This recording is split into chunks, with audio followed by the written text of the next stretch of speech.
For over 50 years, Donald Ritchie has lived opposite The Gap, a rocky ocean cliff in the eastern Sydney suburb of Watsons Bay.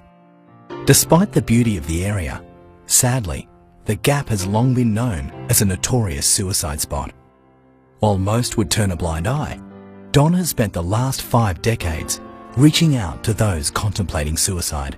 You couldn't just sit here and watch them. I mean, or I couldn't. So I used to go over and try and help them, and I'd say, hello, what do you?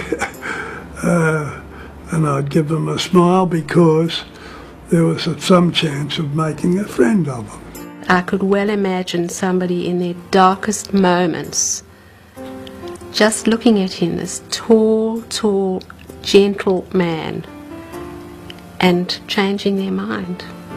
A retired life insurance salesman with no training in suicide prevention, Don admits he knows nothing about mental illness or depression, but his reasons for reaching out were simple. You can't live here and just watch them kill themselves. I can't. I said, what do you say to people, when you go over there? And he said, oh, I go over there and sell them life. I go to try and actually get away from the edge of the cliff. That's the first thing. Smile, be friendly, and say, can I help you in some way? He would always look, and if he saw anything suspicious, he would go across. Rather than just talking them out of it or reporting them to the police, I know that he would invite them back to his house with my grandmother Moya, and my grandmother would cook them dinner or tea, and sort of look after them and talk to them. It was during his time in the Navy that he first started to watch over others. He was a lookout. He was then put onto the bridge, I think it was, as a lookout. Even now, the first thing he does is get up of a morning and look for ships and look for anything, and of course then, in looking for that, if there was somebody over there, he was the first one to see them if they, looked suspicious.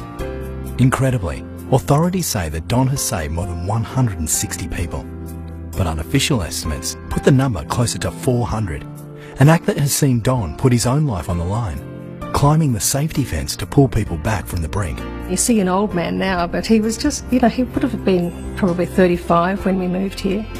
And so, it's sort of been over a period of about 50 years.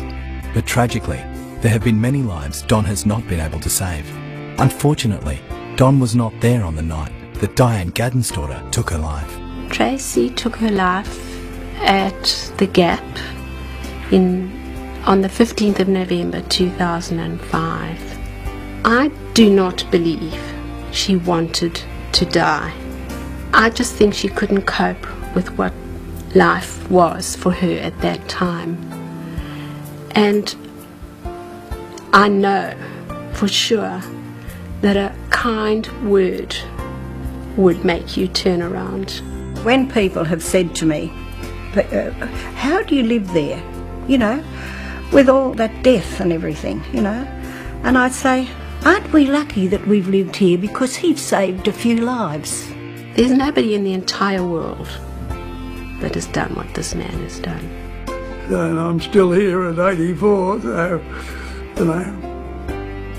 maybe I'm being rewarded in some way.